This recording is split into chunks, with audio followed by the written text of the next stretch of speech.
What would you do if someone tried to erase 30 years of your life with a clipboard and a phone call? If the swing your husband built with his bare hands, worn smooth by memory, suddenly became non-compliant? Would you rise, shout, fight back with fury? Or would you sip your lemonade, calm as morning light, and wait for the storm to arrive on your gravel driveway? Because that's how it started. Not with a bang, but with the soft creak of a porch swing and the scent of fresh-cut grass. I was sitting there, ankles crossed, cradling a sweating glass of lemonade, the kind with 3 lemon slices and just enough sugar to soften the bite. Under the right armrest of that swing, carved in faded letters, was my name. Clara. My husband etched it in the wood this summer. He varnished the swing for our 5th anniversary. It had been a quiet Tuesday morning, the kind that doesn't ask much of you, just your presence. The sun warmed my shoulders like a familiar blanket, and the only sound around was Dale's tractor rumbling faintly across the pasture. For once, it felt like the world had remembered how to be still. And then came the dust. A silver SUV barreled down the road and screeched to a halt at the base of my driveway, tires kicking up enough gravel to blanket the first row of my tomato patch. Even before the door opened, I knew who it was. The license plate, KRN001, was a neon badge of ego. Karen, HOA president, self-appointed neighborhood savior, and walking embodiment of passive-aggressive warfare. She stepped out like she was leading a military operation. Heels clicking against loose gravel, clipboard in one hand, phone in the other, already dialing. Her voice sliced the silence like a dull knife. You're not allowed to sit there. At first, I didn't answer. I wasn't sure I'd heard her right. Beg your pardon? I asked, the swing still rocking gently beneath me.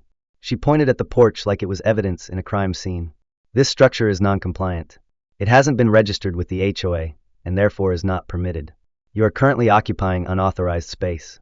This is trespassing. I blinked once. My eyebrows lifted so high they nearly met my hairline. I hadn't stood up. I hadn't moved. Karen, I said slowly, like teaching a child how to pronounce a hard word, this porch was built by my husband and me in 1991. It's on the deed. Her eyes didn't even meet mine.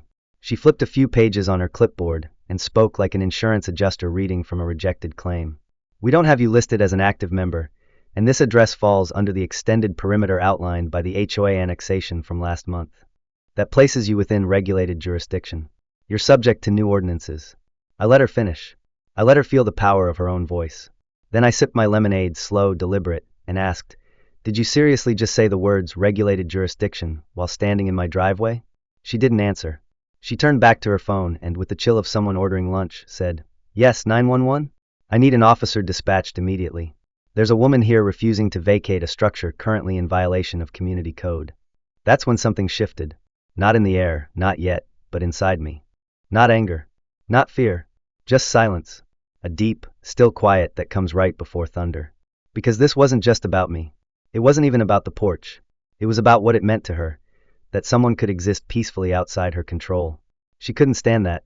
15 minutes later, a county cruiser rolled down the road. The dust had barely settled when Officer Gibbons stepped out. Young, always polite, the kind of man who waves at every mailbox and knows the names of your dogs. His hand rested lightly on his holster, not out of threat, just protocol. He looked at me. Miss Clara, he said with a nod. Got a call about a trespassing situation. Karen stepped in like she was auditioning for a courtroom drama. Yes, officer. Thank you for coming. This woman is occupying an unregistered structure in violation of HOA codes. She has refused multiple directives to vacate. Gibbons looked at me again. This your place? Been here since '91, I said, gesturing with my glass. Want some lemonade? He smiled faintly. Do you happen to have documentation on ownership? I nodded. No rush. I stood up, walked inside with the same ease I'd used to check the oven.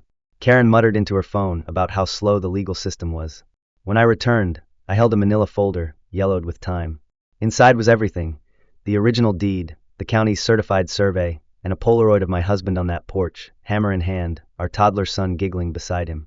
Gibbons flipped through the papers with growing focus. This deed predates the HOA by 15 years, he finally said. There's no legal annexation here. In fact, it explicitly excludes subdivision encroachment. Karen's jaw clenched. Her face flushed to a shade of red I didn't think was medically possible. That cannot be right, she snapped. We were told.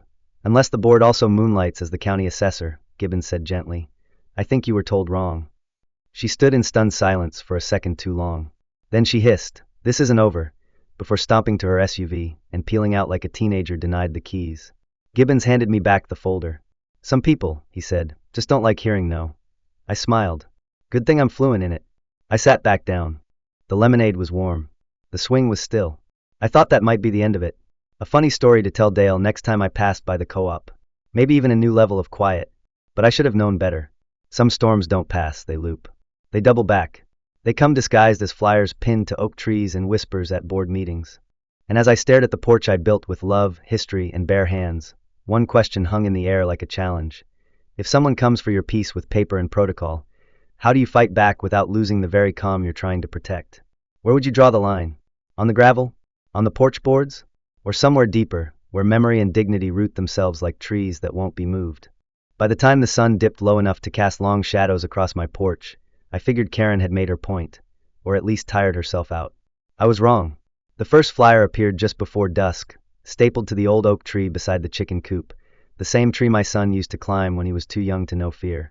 It flapped lazily in the breeze like a warning flag. In bold red letters, violation notice, unauthorized porch swing structure. HOA compliance required within 48 hours. The paper was glossy, clearly laminated, waterproof even, like someone expected resistance. I tore it down without a word, fed it to the fire pit I used for autumn marshmallows and late-night thinking. I didn't burn it in anger. I burned it because it didn't belong.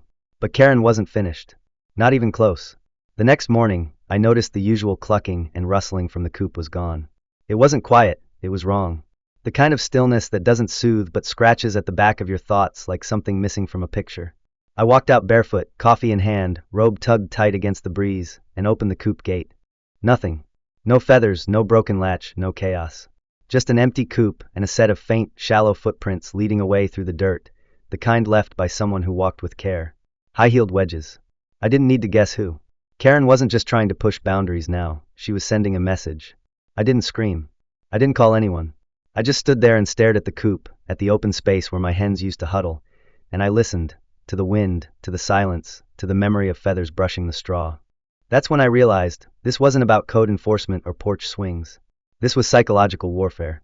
And it wasn't her first move, it was just the first one I couldn't ignore. That afternoon, I walked down to Dale's barn. He was the kind of man who always had more tools than sense, but in times like these, that was exactly the kind of person I needed. He was sitting on an upturned bucket, sipping root beer like it was aged bourbon, watching a raccoon dig through his compost bin with quiet amusement. When I told him what happened, he didn't even blink. "You want cameras?" he asked, like he'd been waiting for the day. I nodded. 3, if you've got motion sensors? Silent ones. Good, he said. She'll come back. They always do when they think they're winning. That night, Dale and I set them up. One facing the coop, one facing the porch, one watching the road. We didn't talk much. Just worked. He brought zip ties, spare batteries, even a camo net to hide the one by the fence. When we finished, he looked at me and said, "You know she's not going to stop, right?" "I know. You ready for that?" I didn't answer right away. I looked out over the property, the place I'd raised my boy, buried my husband, planted every tree and laid every board. Then I looked at Dale. She picked the wrong porch. He smiled, slow and toothy. That's what I thought. The footage from that first night didn't show her. Not Karen. Instead, it caught a man in a navy jacket and slacks walking up my driveway at sunrise, clipboard in hand, snapping pictures like he was on a scavenger hunt. He didn't knock. Didn't pause. Just circled the porch and left in a van marked HOA compliance unit. I'd never seen a van like that before. I called Dale, described him. He laughed so hard I thought he might drop the phone. "That's Kyle," he wheezed. "He does dinner theater. Played Friar Lawrence last spring. Works at the feed store the rest of the time." "You're serious?" "Dead." Karen must have asked him to play inspector. So now we had staged inspections. I called the county zoning office, half expecting them to brush me off. But the girl on the line, young, maybe just out of college, was surprisingly sharp. She looked up my address, typed for a bit, then said, "Ma'am, there's no active inspection order, no complaint, no filed ordinance regarding your property. In fact, it's not listed under any HOA annexation at all." She even emailed me the relevant section of code, highlighted in yellow like a caution sign. I printed it out, added it to a folder I labeled Karen War Phase 1. I didn't plan on using it. Not yet. But it was mine. Mine to hold, mine to wield. And I'd learned long ago that sometimes the strongest weapon was a stack of papers waiting patiently in a drawer. That evening I heard it, soft, tentative. A cluck. One lone hen waddled out from behind the hydrangeas, dirty and ruffled but alive. She strutted up to the porch steps like she had something to say, then pecked at my boot until I picked her up. Over the next hour, 4 more returned. Not all of them, but enough to know they hadn't escaped or been eaten.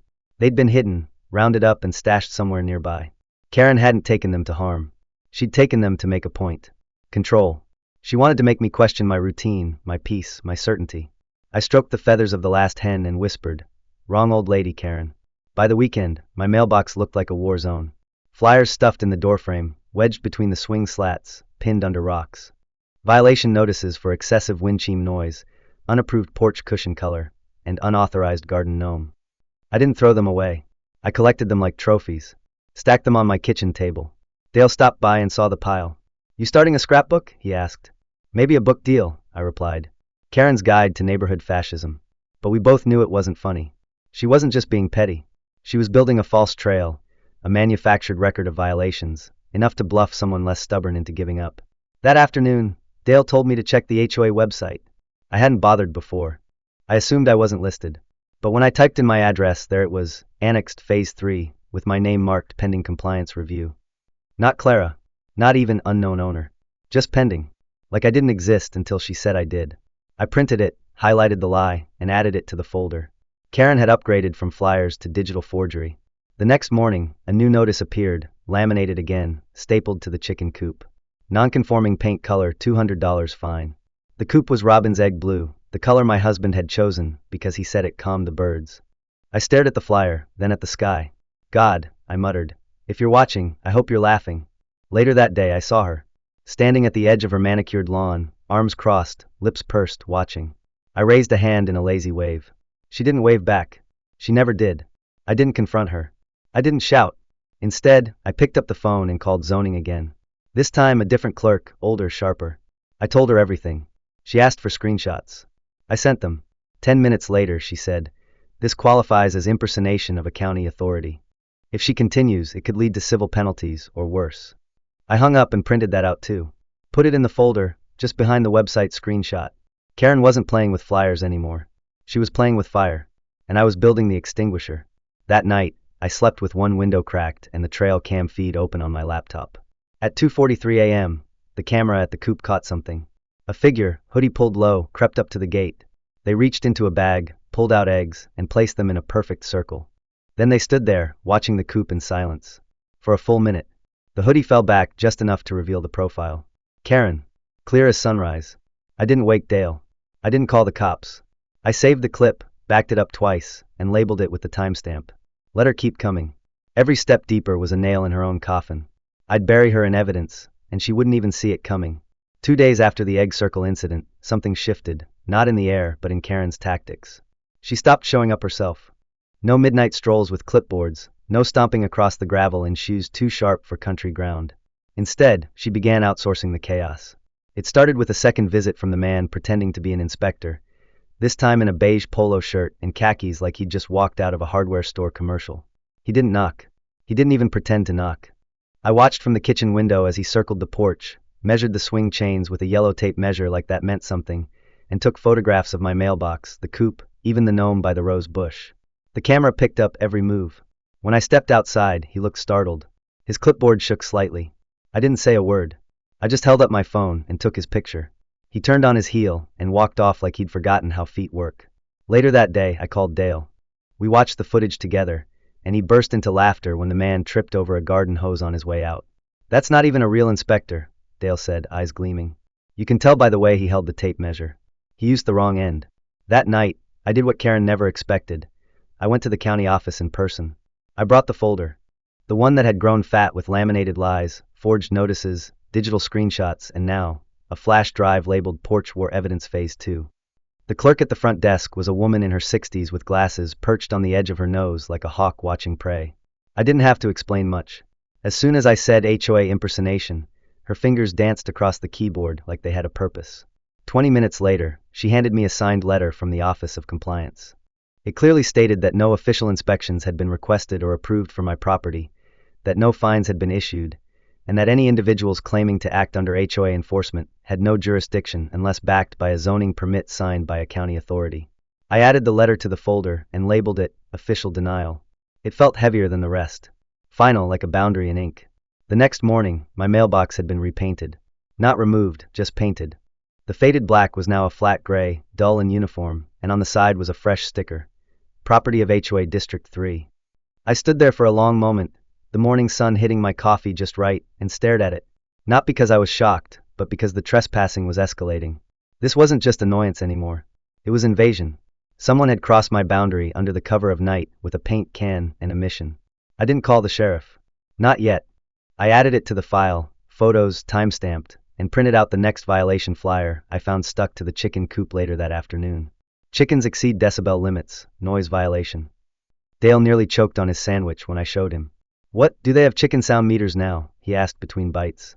You think she's gonna fine them for clucking in the key of B-flat? We laughed, but I could see in his eyes he was worried. This wasn't normal HOA behavior, not even by Karen's standards. She was testing limits, not just legal but moral.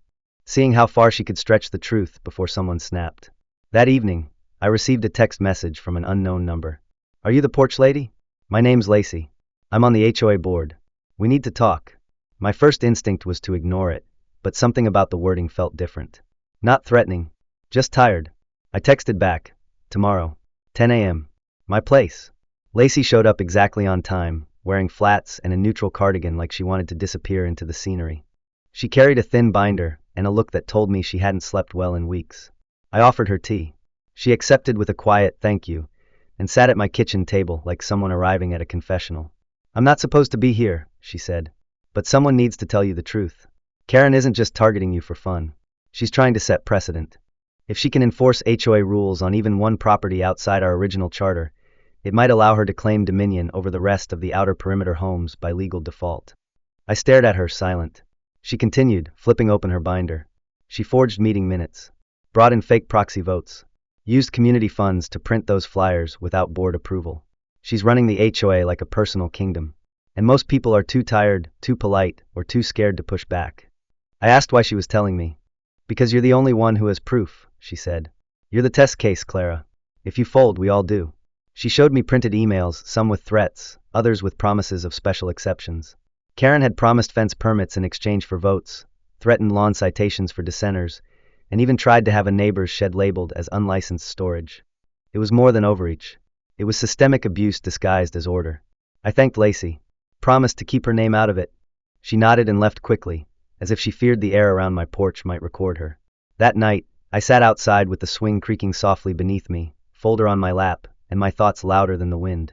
The camera blinked quietly above me, now upgraded with wireless feed and a backup battery, courtesy of Dale. I wasn't scared. I was certain. I wasn't just defending a porch. I was holding the line.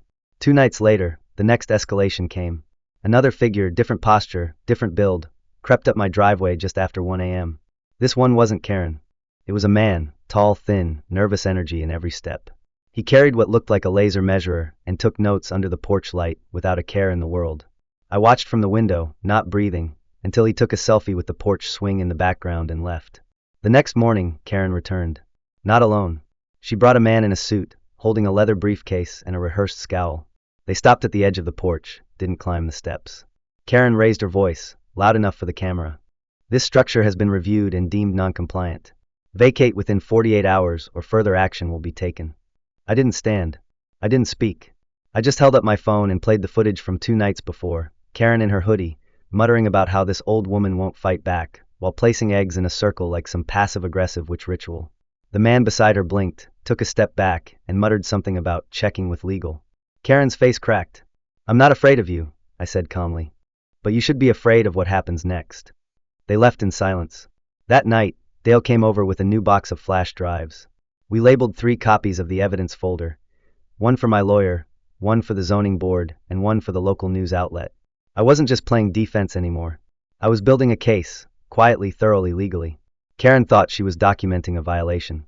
What she didn't know was that every clipboard, every fake inspector, every forged sticker was a brick in the case against her. And the higher she built her house of control, the farther she had to fall. The flyer appeared first. It wasn't stapled to a tree or shoved under my door this time. It was posted publicly, pinned to the community board outside the local grocery store between a missing cat notice and an ad for piano lessons. At the top, in bold block letters, Special HOA Meeting, Unified Property Compliance Discussion. The phrasing was sterile, bureaucratic, but the subtext was clear. This was about me.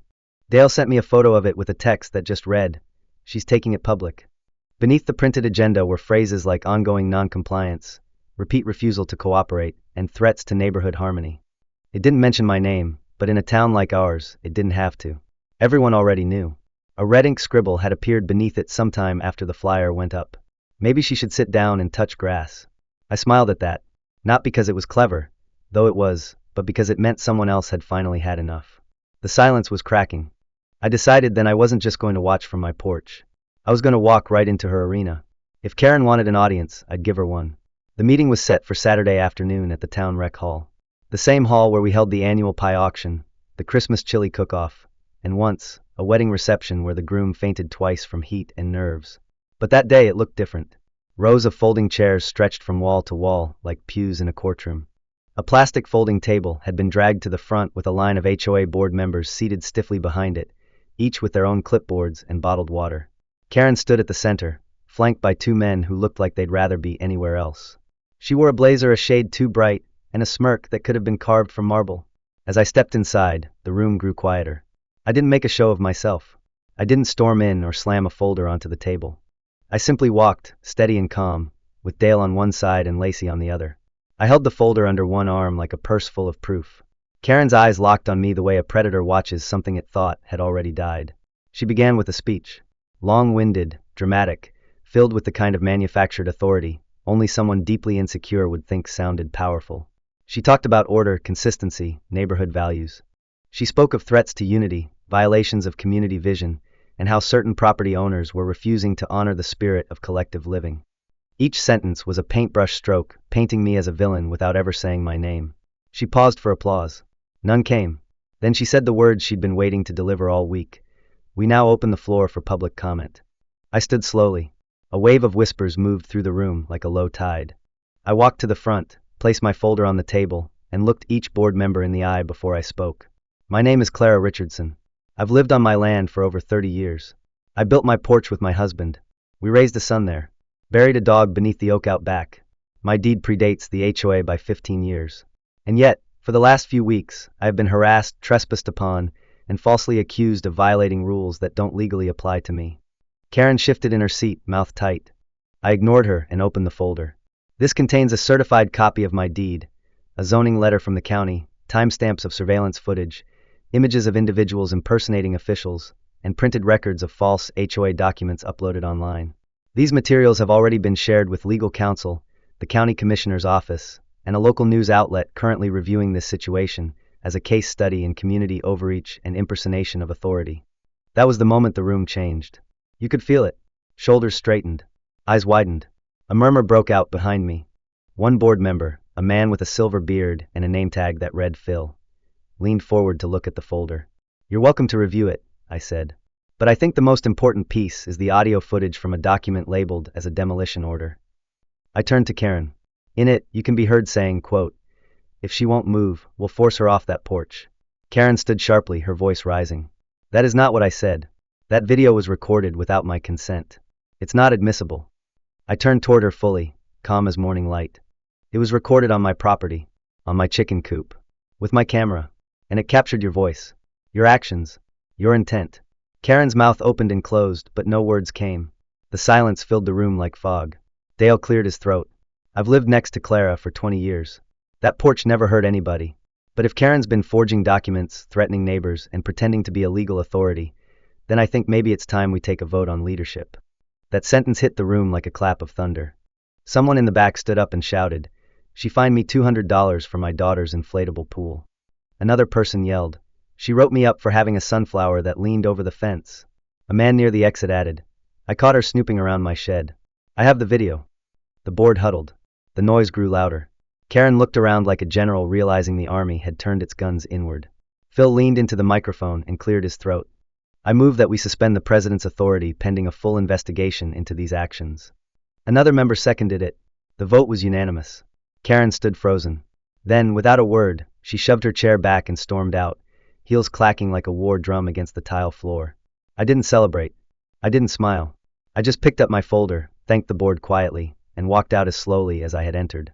That night, I sat on my porch swing, the stars rising like witnesses overhead, and let the silence return. But it wasn't the kind of silence that hinted at danger or tension. It was the kind that comes after a storm has passed. when the wind holds its breath in reverence and the world feels momentarily balanced. But I knew better than to think it was over. The next morning, I found a new surprise waiting. 23 wooden stakes had been hammered into the ground along the edge of my driveway. Each one bore a laminated tag, pending compliance review. They weren't aligned properly. They weren't official. But they were hers. Karen's mark. Her petty rebellion. Dale saw them first and called before I even had my slippers on. I walked the line quietly, pulling each one up with the same care I'd use harvesting carrots. On the back of each tag were scribbled accusations. Porch setback error. Fence obstructs communal view. Non-compliant lighting fixture. I bundled the stakes together with twine, walked over to Karen's lawn, and laid them gently on the edge of her flower bed with a note that said, "Found these in my yard. Thought you might want them back." Then I went home, watered the tomatoes, and spent the rest of the morning sewing a new cushion cover for my porch swing. It wasn't a declaration of victory. It was a reminder. Some wars are fought with guns and gavel. Some are fought with folders and footage.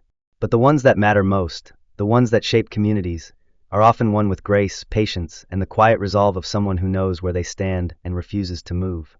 2 days after the stakes were returned to Karen's flower bed, the phone rang just past sunset. I picked it up, expecting Dale with some wisecrack or Lacey with an update. Instead, a voice whispered through the static, low and nervous. "She's not giving up. She's been calling everyone, board members, old HOA contacts, even hinting at starting a breakaway association. She's dangling promises of exemptions, fence height increases, permit bypasses. Some are tempted. She's trying to claw back control by offering chaos." It was Lacey. I could hear her closing a door, maybe hiding from someone in her own home. She continued, "She's calling it a restorative HOA. Says it'll be independent from county review. It's nonsense, but she's playing the long game, trying to sow division." I thanked her and hung up, staring at the porch swing as it rocked gently in the breeze. I'd thought the town hall meeting might end it. But Karen didn't believe in endings, only in rerouting power. The next morning, a new sign appeared on my property line.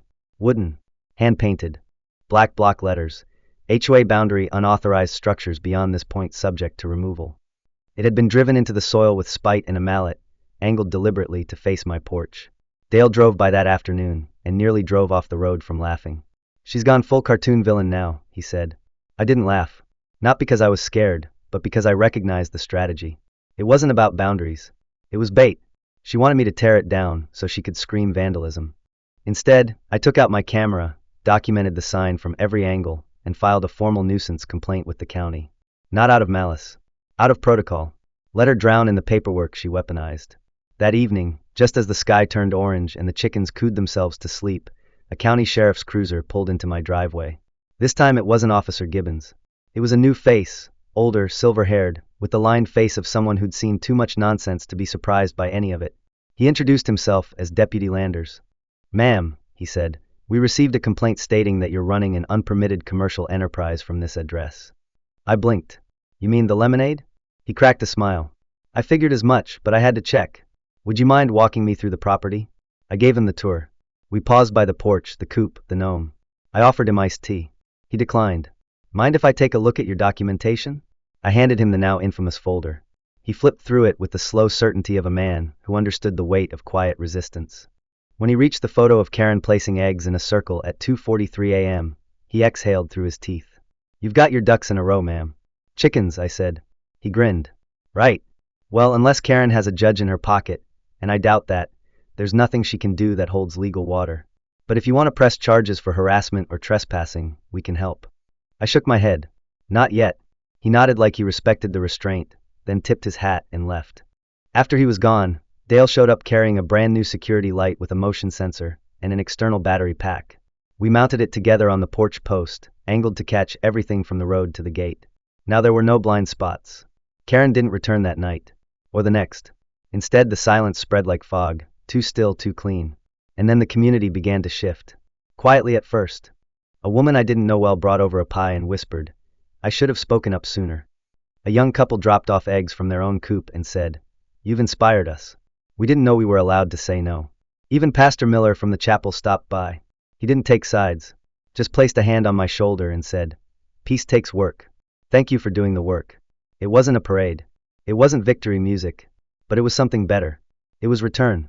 One evening, while the sky blushed with early fall color and the new cushion on my porch swing still smelled faintly of lavender from the dryer sheet, I looked out over my yard and realized, For the first time in weeks, I didn't feel watched. No footsteps near the fence. No rustling in the hedge. Just the wind and the creak of rope over wood. But I didn't relax completely. Karen was not the kind of storm that passed and disappeared. She was the kind that circled back when you least expected it, and I was ready for her. Not with anger, but with the kind of patient steel forged from every drop of dignity she tried to erase. When she came, it wasn't at night. It was morning. I heard the gravel shift and looked up to see a white pickup rolling to a stop just outside the gate.